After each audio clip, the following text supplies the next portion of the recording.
Muchachos y muchachas, welcome back. I guess welcome back for me. I hope you guys had a wonderful Christmas weekend. I hope you spent it with loved ones, with family, with friends, had fun, ate a lot. I know I did. Not only did I eat a lot, I also, slept in very late and rested quite a bit, which is something that I honestly really needed. I've been feeling very, overworked, although I do it to myself, But with that being said, I had a really good rest. But it is back to work, back to these headlines. And actually, the headlines have been pretty slow. It's, some of the usual things that we've been seeing about cocoa and about, just little frivolous things. But I found something that was very interesting.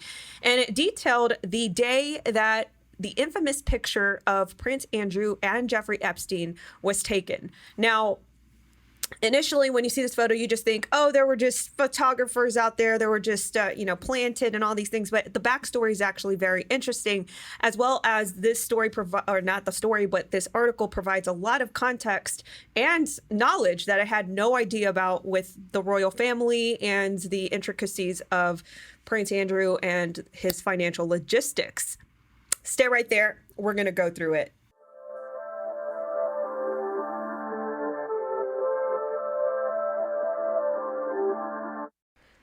If you've got any loved ones who are 60 or older, their retirement savings could be at risk, and they wouldn't even know it. With everything going on in the world today, inflation is making prices go up, and it would make life difficult for those you care about. But thanks to my friends at 𝘥𝘐𝐿, you can still protect your savings with physical gold and silver. Go to natlylikesgold.com or call 855-849-5132, and they'll give you or your loved ones up to $10,000 in free silver when you open a qualifying account. Go to natlylikesgold.com or call 855-849-5132 and tell them I sent you. Now, back to the show. All right, now that we're back, let's get into this story. So this is, as I mentioned in the intro, very interesting because this news publication, they received a lot of tips. They received a lot of leads on very nefarious activities happening, very scandalous things happening within, the upper echelons of the elite sphere. And they happened to get this tip about Jeffrey Epstein and Prince Andrew. So this is coming from Vanity Fair. And I'll let you guys know that when I initially read the story, I read it with caution.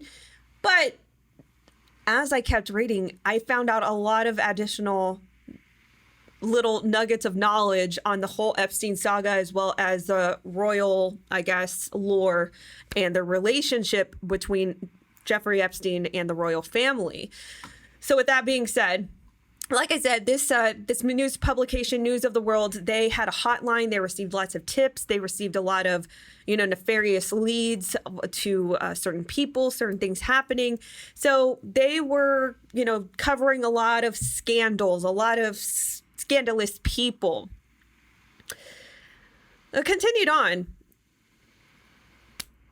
Receiving all these stories, the scandal machine, it says, the fiery London-based tabloid had 5 million readers, 30 hotly competitive bloodhound reporters, and one true superstar, Mazir Maz Mahmood, best known as Fake Sheikh. The costumed himself in Arabic robes and array of other disguises and guises to entrap the rich, royal, and reprehensible into doing naughty things on his hidden cameras. During his career, he was able to get 250 criminal prosecutions through, including some of the pedophile cabinets, traffickers, drug dealers, pimps, and even a doctor who took him on a hitman order.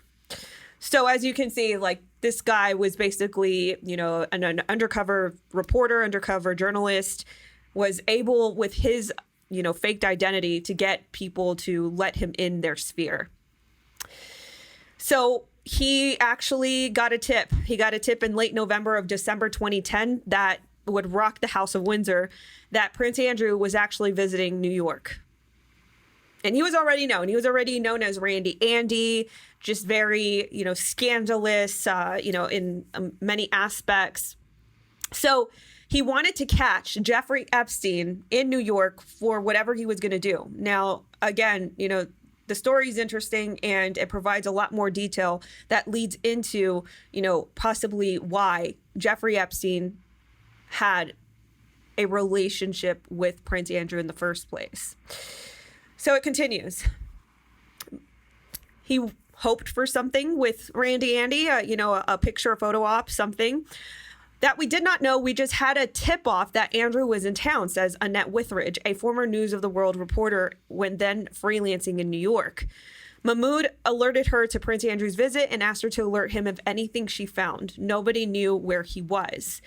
She called the British Consul General's residence, where Andrew often stayed. Nothing. Then Withridge remembered that Andrew had once been photographed after meeting with a British socialite and Epstein's confidant, Ghislaine Maxwell, at Nello, the paparazzi trap on Madison Avenue. Maxwell had obviously taken him to lunch there, which Withridge found out. So, this is already kind of apparent, as this article states, that, Ghislaine Maxwell, Jeffrey Epstein, and, you'll learn further down the line that they possibly wanted to be posed with Prince Andrew because if you remember, by that time, Jeffrey Epstein, he was already convicted. He had already served about, 13 months in a sweetheart deal in Palm Beach for his first, I believe, conviction of soliciting a child for sex. And so with that being said, I think at the very least, Jeffrey Epstein and Ghislaine Maxwell wanted to hype up their image coming out of that whole debacle.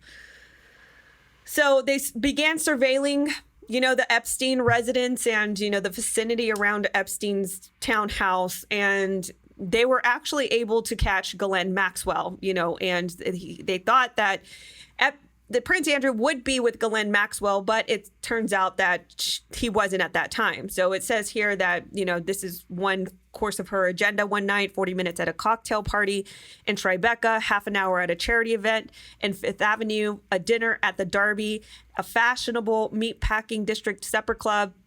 She swanned in there, says Withridge, who swanned in after her like I owned the place, to see who she was dining with, a crowd of friends, but no Prince Andrew.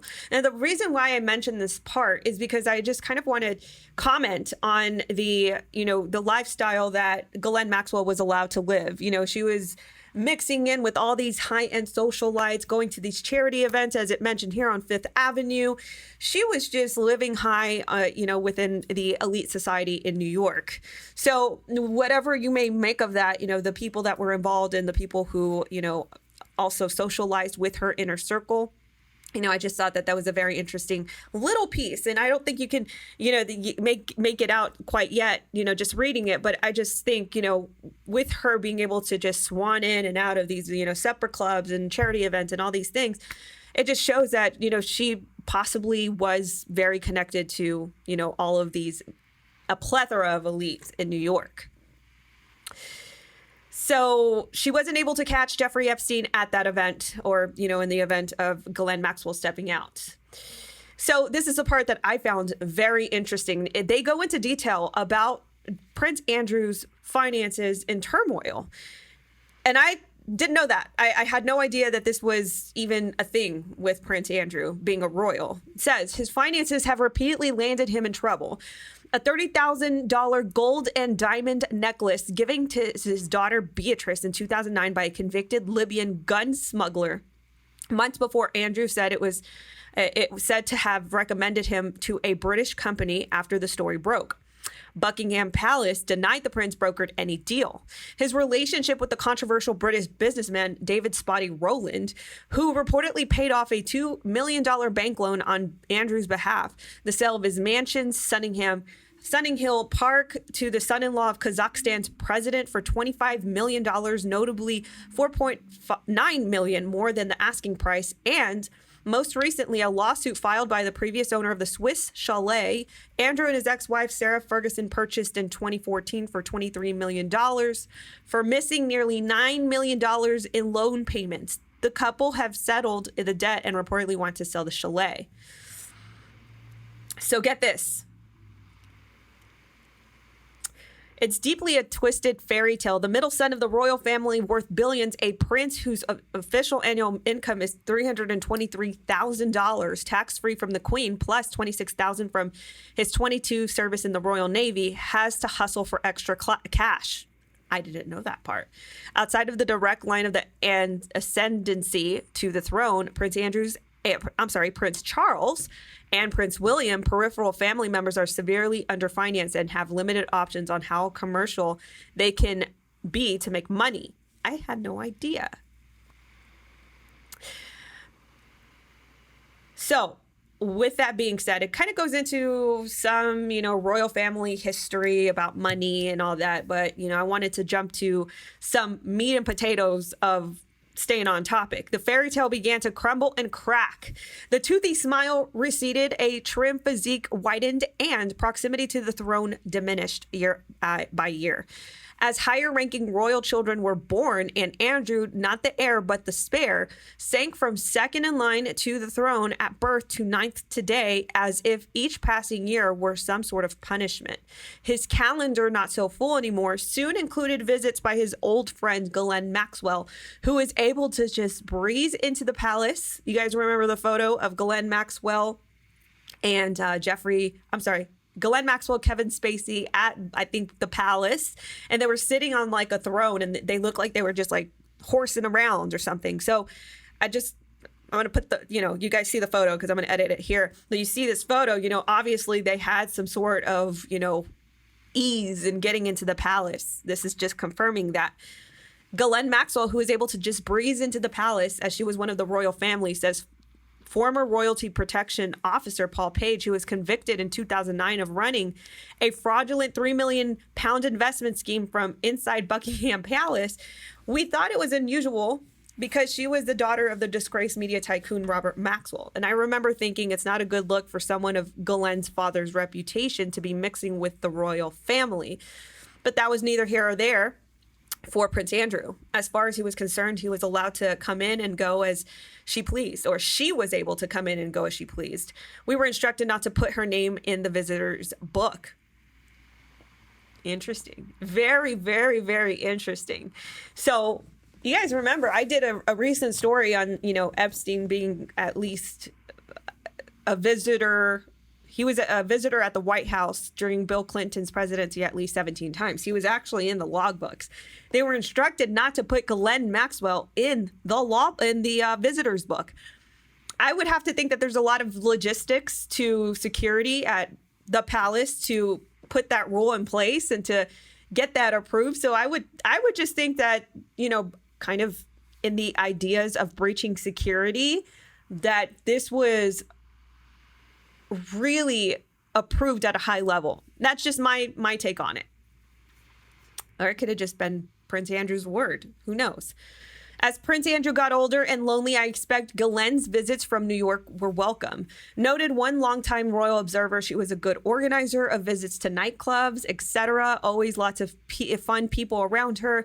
No wonder he liked it and was quick to accept visits to the USA and Epstein Island. Now, early December 2010, Andrew had to come to New York seeking help and perhaps money from Jeffrey Epstein. I'm just going to give you guys immediately what my take was. I honestly thought that they were, I thought that there was just a soul relationship on, the nefarious things. I thought that was it. But it would make more sense, as I'm going to read the next part, that Epstein would have more so benefited from Prince Andrew and his public, figure, his public status as a prince of the royal family, that he could possibly use him. So listen to this. Andrew had to come to New York seeking help and perhaps money from Jeffrey Epstein. If Epstein could pay Bill Gates and Leon Black, ostensibly the smartest people on the planet, members of the royal family are easy marks compared to them. And Prince Andrew is probably the lowest hanging fruit from the family tree, says a friend. Putting Jeffrey Epstein and Prince Andrew was like putting a rattlesnake in an aquarium with a mouse. The rattlesnake may not eat him now, but the rattlesnake may save him for later. But the mouse ain't gonna win. Andrew had entered the rattlesnake's den for what turned out to be a mere $125,000. Could you guys imagine that? Could you guys imagine that? This is the prince of the royal family, and he's over here $125,000 is a lot of money. And, I'm not, I'm just saying, I'm saying this out of ratio, I'm saying this out of the idea of ratio of my preconceived, understanding of what the royals possessed. But $125,000 compared to what, they have access to as far as, monetary value. I just found that very mind-blowing that he went to Jeffrey Epstein for $125,000. And we just read that they owned a $23 million, lodge? Chalet? $125,000. That's a very interesting figure. So anyway, Prince Andrew entered the rattlesnake's den for what turned out to be a mere $125,000. That amount was what Sarah Ferguson owed to her former assistant, Johnny O'Sullivan, in unpaid bills and wages. The debt was a small fraction of more than $7 million that Ferguson owed, and she was seeking a financial restructuring to stave off potential bankruptcy proceeding.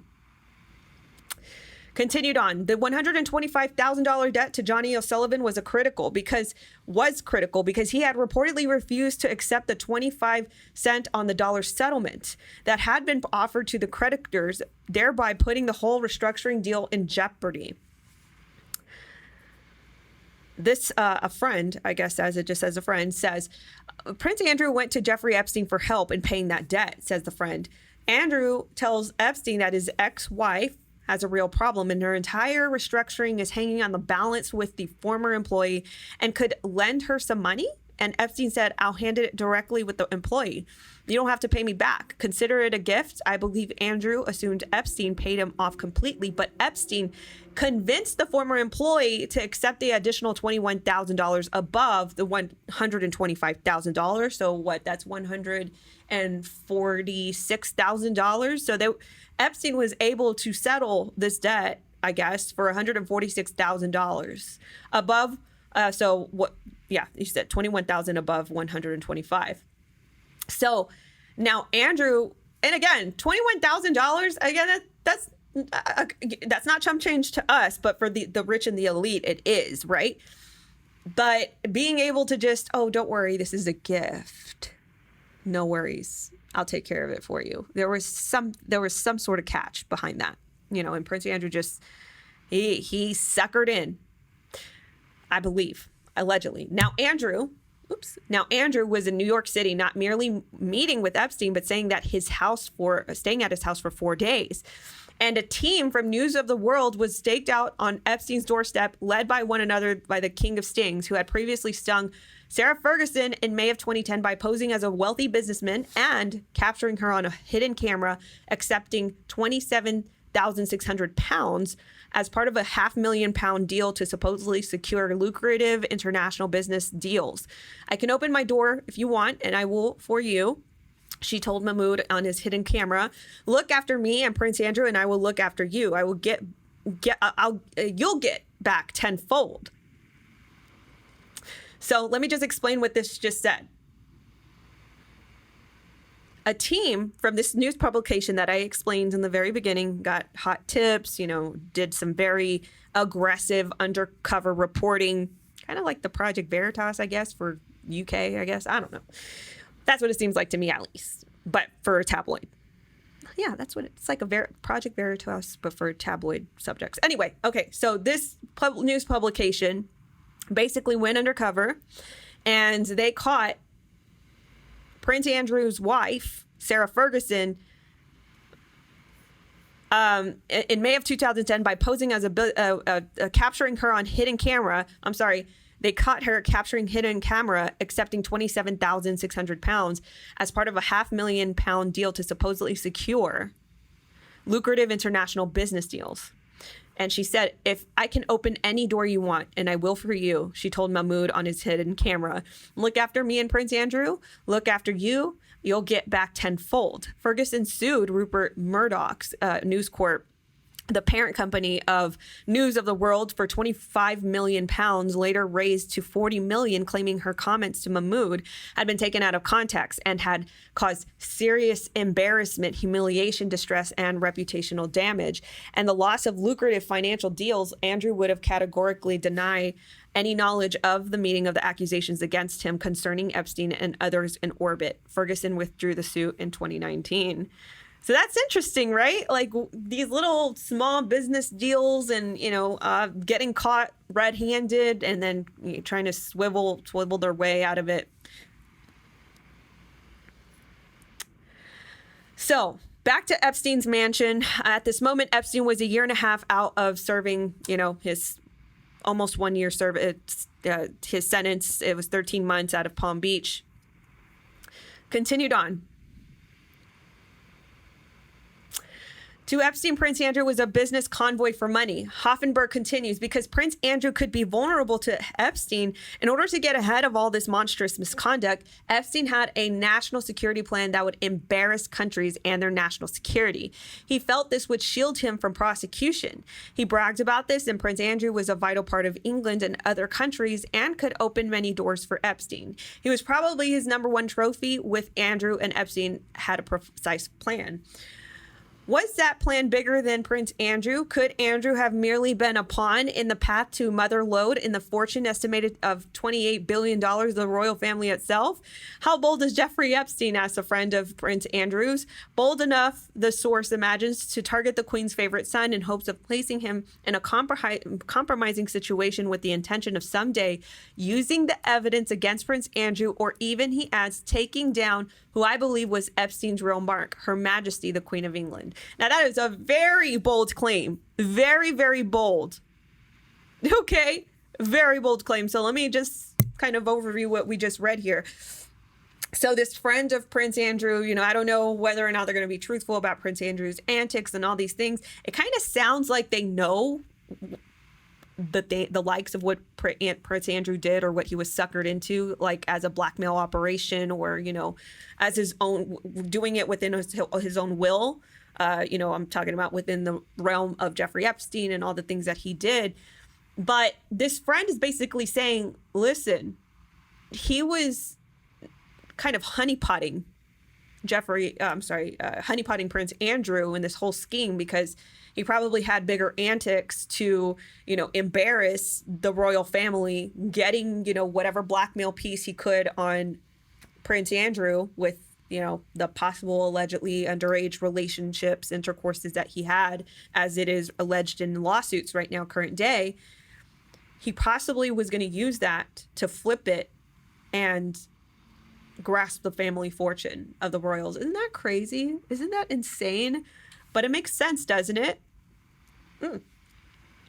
I don't think he would have used it against Andrew for money, says someone else with insight of the December 2010 weekend. Why would he need to do that?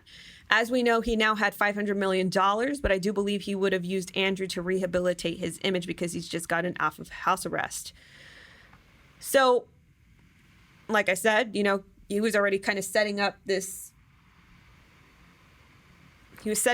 whole, scenario where, if you ever need to flip and use Prince Andrew, use him for hostage money or something, he could definitely had the setup to do that. So here is the scene of capturing this very infamous photo of Prince Andrew and Jeffrey Epstein. At 5 a.m. on Saturday, December 4th, 2010, Annette Withridge, the undercover reporter, and the photographer Jay Denali began staking out Jeffrey Epstein's townhouse. Sometime that morning, in the front door, it burst open and a group of men in dark suits emerged, and with Withridge heard wafting on the frigid New York winter breeze, pay dirt, British accents she remembers. Who else would have British royal protection agents with walkie-talkies talking into their cufflinks? Prince Andrew. Smelling blood, she phoned Nazir Mahmoud, who had been in the tri-state area on another story. Now, remember, Nazir Mahmoud was the fake sheik. So he would dress up with, all these robes, and it basically his image got him in the door of these very higher echelon circles. Soon the News of the World team had assembled on East 71st Street, where Jeffrey Epstein lived, Anna Withridge and the photographer Jay Donnelly in one SUV, and 𝘱𝘿𝘲𝘍𝑚ahmood with his longtime hidden video and photography ace Conrad Brown in another. I'm afraid I can't help you with the inquiries at the moment without explicit permission from the client, Brown emailed after I called for comment. So this paragraph basically goes into what I explained about Fake Chic, 𝘱𝘍𝘲 Mahmood, aka Fake Chic. It says here that he was in an Islamic store, and in the Islamic bookstore, and in the back there was this like really elaborate like robe set with rings and a headpiece and all these things. So he bought it, and that changed his image forever and allowed again him to access these higher circles. So Mahmood, with his image, was able to pull off his first sting, and then hundreds of stings later after changing his image with this robe, and now he was after Prince Andrew. From the frigid day onto the next, News of the World team sat in their cars waiting and watching the comings and goings, Withridge recalls. First came the girls, many other roller bags going in, says Withridge. One presumably from Moscow still had Aeroflot tags on her baggage. The women were young, but with Withridge, you couldn't say if they were underage because they were all wearing big puffer jackets, hoods, and hats. She followed some of them. I banged on all of their doors and tried to speak to those girls, but at some point, none of them were talking. So that's one, thing to ponder. And I do remember one of these articles. I believe it was from The Cut. I think so. And they actually did a very detailed article of how Ghislaine Maxwell, at least, would utilize these notepads to kind of like put in the orders for Jeffrey Epstein. Like she would put in the specific details of the girl and her race and, I guess like some descriptions or whatever. And I do remember that there was one specific order for like a Russian lesson or something, Russian piano lessons, or it was like Russian lesson something. So that just makes me think. It makes me wonder what the timestamp on that is, and I wonder if it was around this time area. I'm gonna have to check after this video because now that makes me curious. But I just wanted to insert that little piece, a little nugget of knowledge. So the girls wouldn't talk to the reporters, they weren't talking. So as you turn to East 71st Street, where the comings and goings intensified. At one point, we saw what looked to be an old man and his caregiver coming at the direction of the Central Park. Withridge remembers. They watched as the old man and his caregiver walked into Epstein's mansion. Who the hell was that? They asked themselves. About an hour later, listen to this. I just found this so ironic, and I don't know if this connects to anything, but again, very interesting detail. Very interesting detail. About an hour later, they came out and they walked towards us. It was Woody Allen, his wife 𝘱𝘳, and which, by the way, 𝘱𝘳, I believe, was Woody Allen's like adoptive daughter at one point. That even is a scandal. I bet you. I don't know if you guys knew that, but yeah. So Woody Allen, his wife 𝘱𝘳, and hilariously Bill Cosby lived right down the road and met a couple fans on the street. And I think Jay took a picture of them. So it was like a road of perverts, they say. That's their quote, not mine. That's their quote. But we're all thinking it. Sometime during Andrew's stay, Epstein threw a party in Andrew's honor. Peggy Siegel, Manhattan's PR doyenne, had billed this evening honoring Prince Andrew, wrote Katie Couric in her memoir, Going There. Couric attended with the comedian Chelsea Handler, and the guests included Andrew, Charlie Rose, George Stephanopoulos, Woody Allen, 𝘱𝘳. I couldn't imagine what Epstein and Andrew were up to, a part of trying to cultivate friends with the media, Couric wrote. So let's get further. All right. So, what was he told about Prince Andrew's Jeffrey Epstein mission? Who is this? Donnelly, who I believe this was the photographer. His work isn't mere photography, it's evidence. Gathering intel and evidence for whoever I'm on contract to find, he says. And do that he must remain invisible, living by his creed, never get caught. And so he sits in the shadows of detail after detail, day after day, and night after night, awaiting the crack in the armor and a ray of light that will expose some indiscretion. The tiny little thing others can't see, at which point he rises out of either to take the incriminating picture. So this Danelli guy, his focus and his eye goes towards what could also be, taken as evidence, not just as a photograph, but as evidence. You get the call, you get trusted with information and asked, can you do the job? He says. And that's what he was told about Prince Andrew and Jeffrey Epstein's mission. It says, this is what he says. The most I can say on this was I was given sensitive information at a certain address. See what happens. For 3 days and nights, Jay Danelli disappeared on the street where Jeffrey Epstein lived. Now, I could only imagine getting that type of sensitive information. This was someone on the inside. This was like either a British cop, a British assistant or staff member to Prince Andrew, or there was an insider for Jeffrey Epstein's staff or something. But this sounds like insider information because it sounds like somebody was anticipating it, right? They were anticipating the visit to New York by Prince Andrew. Blend in and create opportunities, he says, that is modus operandi. By exploiting a detail's operations to find the weaknesses to create opportunities. That magical moment when door opens and the world exclusive walks out, only at this moment someone may have been watching him. So here it is. This is the detail of that very infamous picture. In broad daylight in busy Manhattan, 2 carloads of tabloid journalists parked on the East 71st Street that were bound to be noticed by the overlapping security details protecting Jeffrey Epstein and Prince Andrew. On day 3 of the stakeout, however, the team's patience paid off. It was very sudden poof, says Annette Withridge. She says she heard a member of the royal security team say, what if they go on a walkabout? And before she could hear the answer, the door opened. A very gray man came out. Epstein had a steel white gray hair and didn't realize how gray Prince Andrew had gotten. I went, oh my God, it's Prince Andrew.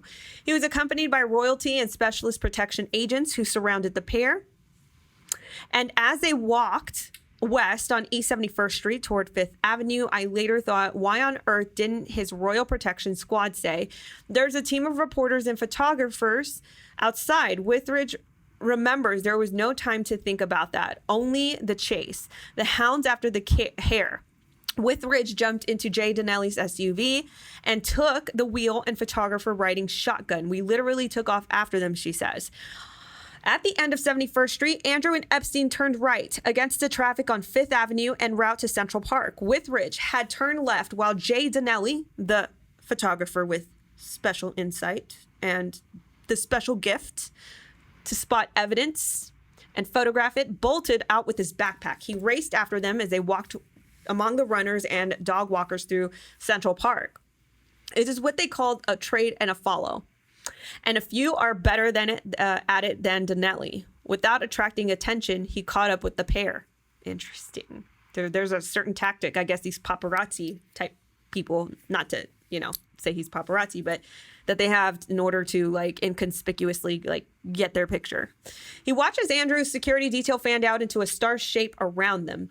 He remembers giving the pair a wide perimeter so that the two of them could speak freely in the park. He couldn't pass him without being spotted by security detail, so he raced out of the park, down 5th Avenue, and leapt over the wall back into the park, where he was soon standing at a rock formation overlooking the path the duo would soon take. And there, at approximately 1:40 p.m. on Sunday, December 5th, 2010, atop a massive mound of black Manhattan schist bedrock. I think I know where this is. I don't know. There's a lot of bedrock in Central. Jay Danelli pulled out the camera out of his backpack and waited for Prince Andrew and Jeffrey Epstein. At the precise moment they passed beneath him, he began firing off the frames. Bang! A few seconds for the photographer, forever posterity. That was the magical moment. He shot that infamous photo. So there's so much we don't know about Jeffrey Epstein as a relationship with Prince Andrew. They were first spotted together at a party in 2000 at Donald Trump's Mar-a-Lago. Even when Trump announced England's Prince Andrew, many in the crowd doubted his presence, reported Palm Beach Post. For one, he stayed in the background, introducing himself as Andrew York. And for two, he's recently shed 20 pounds, making him possible double for actor Rupert Everett. Other far-flung sightings, all damning but not definitive, have placed them together at parties on planes and palaces.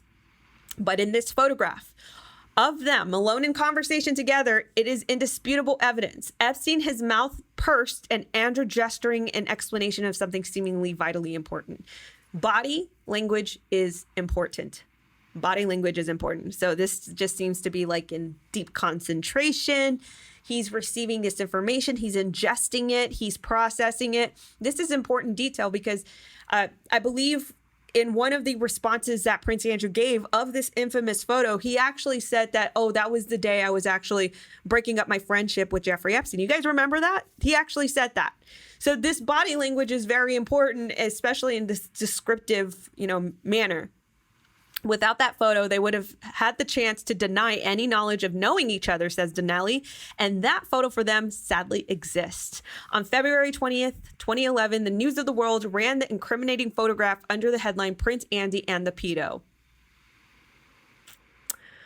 Almost immediately, some attempted to brand the Central Park photograph and others taken that day as fakes. So you guys remember, there was some interview. I forget what it was. I don't know if it was BBC or 60 Minutes. I forget what publication or what news outlet this was. But Prince Andrew recently, I think in the recent year, he did a very incriminating interview in which he was just giving himself away. He was kind of, it seemed to be that he was choking up on what he was saying. He was kind of giving out details and conflicting other details and then spurring out like other really wacky details that didn't make sense. Like he didn't sweat. And also that the photo of him and Virginia Roberts Giuffre when she was 17 was actually manufactured. Like it wasn't a real photo. So same kind of excuse here with the infamous photo of that. They were saying that, oh, it was fake. So continued on. This is the part that, I mentioned, like, Epstein had a plan with Prince Andrew because it says right here, had the king of stings been stung? I'm sure, says 𝘿𝑒𝑡𝑊𝑚. In a sense, it suited Epstein to be pictured with Prince Andrew. He would have been told that we were outside. We weren't hiding. You couldn't hide out there. Epstein's got staff. He's got bodyguards. They would have said there are 2 carloads of journalists in the street. So yes, I'm sure we were used, stating that that Jeffrey Epstein was willing to get that photo of Prince Andrew. And it makes me wonder if it was Prince Andrew. It makes me wonder if it was actually Jeffrey Epstein himself allowing that information to be leaked, allowing maybe utilizing one of his staff members to leak that information out to the press. What do you guys think? I just thought of that. I'm like, was that Jeffrey Epstein himself that planted that photo op?